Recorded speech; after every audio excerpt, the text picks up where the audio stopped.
Hi, Austin Mayor Steve Adler. Got a minute? All right, we're going to go through some of the numbers here tonight on the dashboard. We're going to talk about what happened with Attorney General Paxton and masking in court. Today, we're going to talk a little bit about the COVID relief package that was signed into law by the president. But let's go ahead and begin with the virus numbers. We'll quickly go through those. We'll begin with the key indicators that we use for staging that Dr. Escott uses, and you can see them here.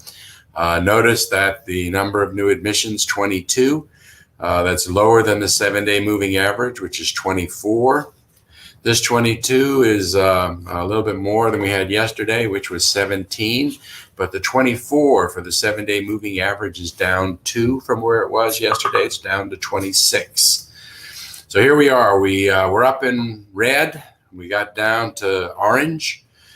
We passed 30. And at that 30, remember, it wasn't automatic that at 30 we would move, but at 30, when Dr. Escott thought we kind of owned the space under 30, he would move us down.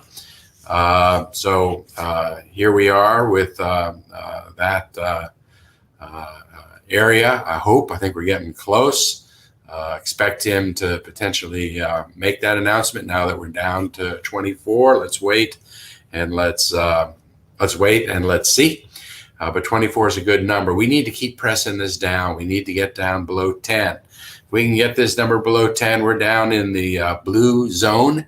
And we'll look at the risk chart in a second and see just what those differences are. But we're pushing it down. We're pushing it down in part because of the behaviors. I love being in a community where people are walking the walk, wearing the mask, because that's the single most important thing that we can do. New cases today, 98 under 100, which is great to see. That gets us to a 7-day moving average of 126. So numbers moving in the right direction. The positivity, as we saw, was down at 4.6. Early indications are that this week it might actually be lower than that. It's wearing the mask. It's the behaviors. It's the vaccinations that we're seeing. So let's stop looking at that chart. We'll take another look at the other dashboard that's available to us. It is number, we look at hospitals. Notice the number of hospitalized folks we have for this virus dipped below 200, which is incredible to see. The 7-day moving average is 216. ICU 69. The 7-day moving average is 71, so just below that. Ventilators 45, below the 7-day moving average. 39. The 7-day moving average is 45. So that's good. Deaths, 778. Yesterday, 777. So one more person passed away. This number seems to be slowing down at this point, which is great. Again, you should be proud. Austin has one of the lowest mortality rates of any large city in the country. So numbers continue to move down in part because of the behaviors that we're seeing. Let's look at the risk level dashboards here. The risk level chart that we have. Let me see if I can find that here. This is the risk levels. We were in red at not too long ago. Pushed it down to orange. Now moving into, that gets us down to below 30. We look at that. You saw we're down at 24. Maybe hope this weekend, maybe Dr. Escott might make a move to take us down to yellow area. That means it's you can participate in non-essential travel. We still want groups to stay relatively small. But if we get to this, it increases occupancy. Dr. Escott up to 75%. As we open up more businesses, remember the CDC guidelines say that you can gather even without your masks in homes if you're there with people that have been vaccine, or people really that are relatively low risk. We push it a little bit farther, group size goes up, occupancy levels in places go up. That's what we want to be able to be pushing toward. It enables us to open up schools more, have more kids in-person learning, more businesses stay open. That's what we're continuing to push for. Notice that even though we're urging people to maintain the masks, the work that Dr. Escott does still opens up businesses. You can wear masks and still operate and open up businesses. You can wear masks, still open up schools. You can wear masks and engage in activities and protect essential workers. All those things can happen, but there's nothing more effective we can do than wearing a mask, which is why it was so important this week for Judge Brown and me to really hold up the standards that came from Dr. Escott that had the force of law, have had the force of law since last summer. We heard from our lawyers that they were unaware of any case anywhere in the history of Texas where a state leader had taken away from a local health authority the ability to be able to set local health rules. And in good conscience, we just couldn't walk away from masking 2 days before spring break here with the University of Texas in town, with new strains, variants coming into the city. Just in good conscience, couldn't walk away from Dr. Escott's orders. Dr. Escott wasn't going to change his orders because, as he says, he does what he thinks is bound from the science and the data. So he was going to keep his orders in the same place. The pure question we had was, in the face of law, that this has never happened before, do we at least assert that right, which we did. The making the health advisors' rules have the authority of law is something that I did last summer. July of 2020. At the time I did it, I got a letter from the governor supporting the action. So that's the action. They went to court today, and the Attorney General Paxton trying to take away from the local health authority the ability to set enforceable rules. The judge said that she wanted to get briefing and the like and wouldn't really hear arguments until the 26th of March. So we have basically 2 weeks when our local, the Dr. Escott's orders will remain in force here in Austin and Travis County. I'm pleased and frankly see that as a victory, because that means that our local ordinances will stay in force through spring break. And every little bit helps. In fact, every day we continue to wear masking broadly in our community is a victory. Every day. We're getting so close right now. More and more people getting vaccinations. If we can just hold on for a little bit longer, push the positivity rate down, not have a spike coming back, then we're going to be in the best possible place we can be.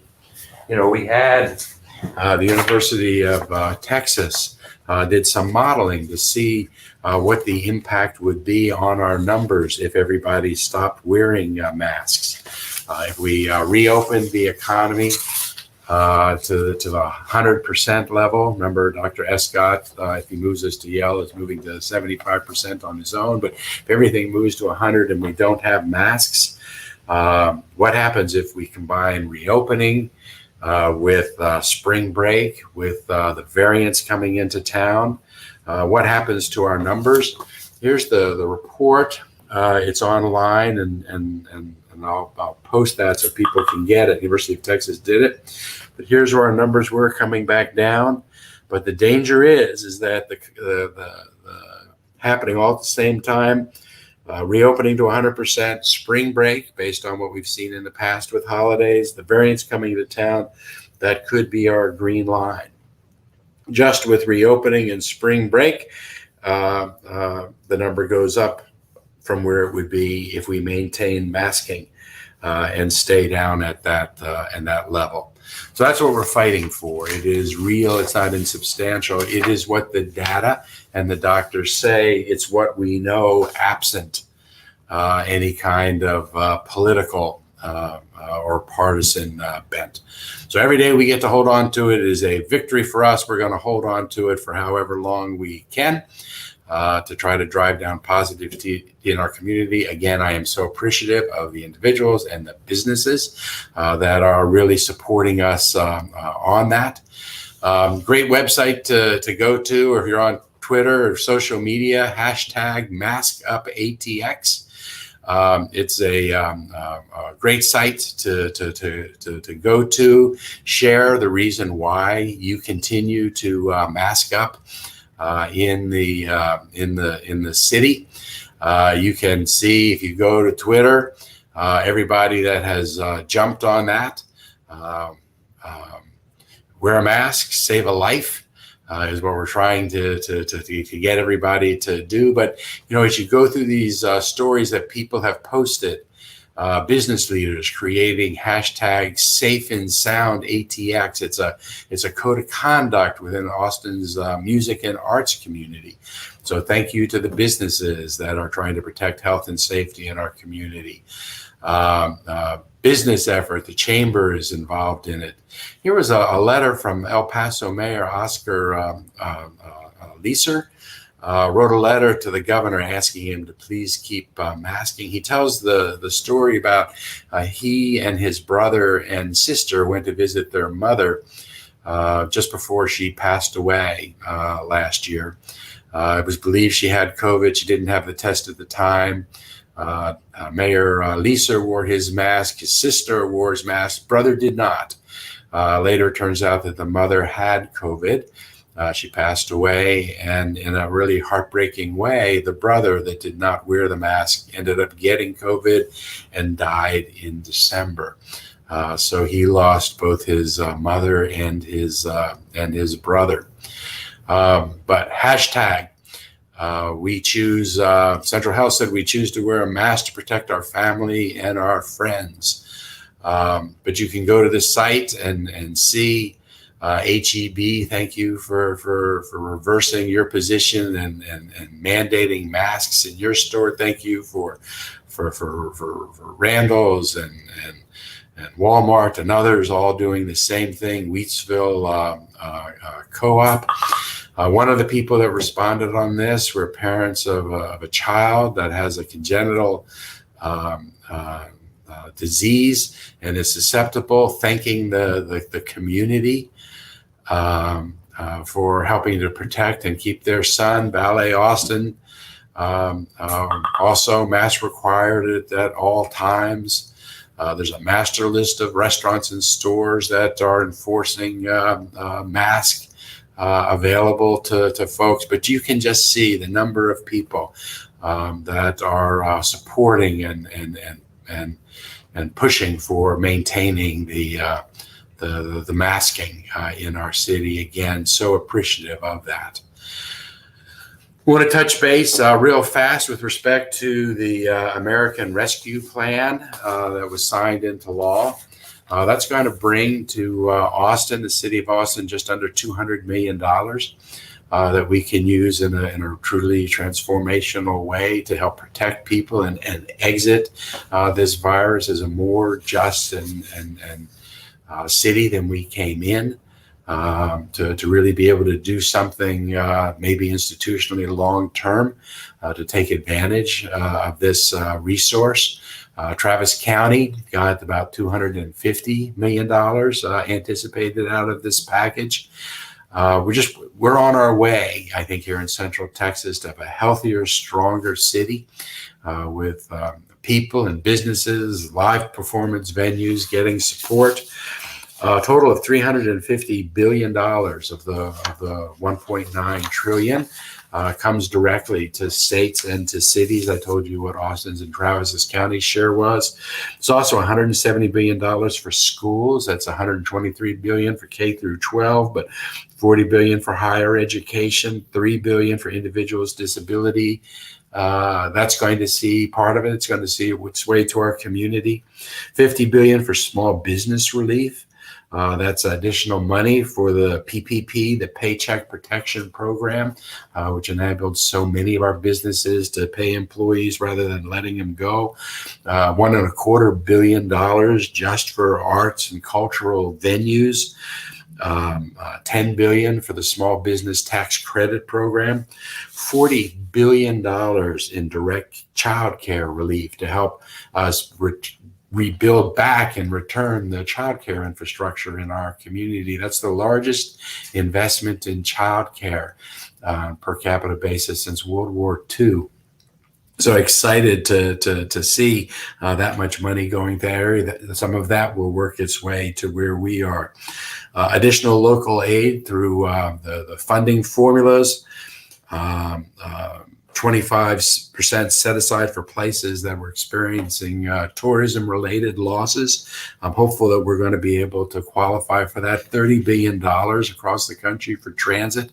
I'm hopeful that some of that will get to us, just in addition to the $300 per week unemployment compensation, the $1,400 checks to individuals, the child tax credit, the $30 billion in rental assistance, $10 billion for mortgage assistance. I'm just real anxious for those dollars to start making their way to our community. We're very fortunate to be in Austin. We have one of the last economies to go into hard times. Hopefully, once again, we'll be one of the first economies to come out. Vaccines, we're getting them out in the volume into people's arms just as quickly as we get them. We could get more out if we could get more supply in. We're continuing to lobby for that. As of Monday, folks over 50 now qualify and are eligible. With that, I'll let you do the weekend. I was proud Diane has helped me set up this little office situation. She kicked me out of the bedroom where I had been broadcasting for much of the pandemic. Get asked questions. The two paintings that you see behind are two of our three daughters painted by their grandfather. The third daughter's painting is over there. You can't see, but over the course of the pandemic, I've been rotating those three photos. But I love the girls and I love the photos, and their grandfather was a pretty incredible artist. Behind me, I have that clock. I get asked about that a lot. That's balanced there. Just on the point that you see. People have asked me where I got that clock, and the answer is I don't remember. But anyhow, this room got a 10 out of 10 rating with that. Those folks that are rating mayors based on their room backgrounds, and that made Diane and my daughters pretty pleased because they were the ones that did this. With that, you all have a great weekend. Take care and be safe.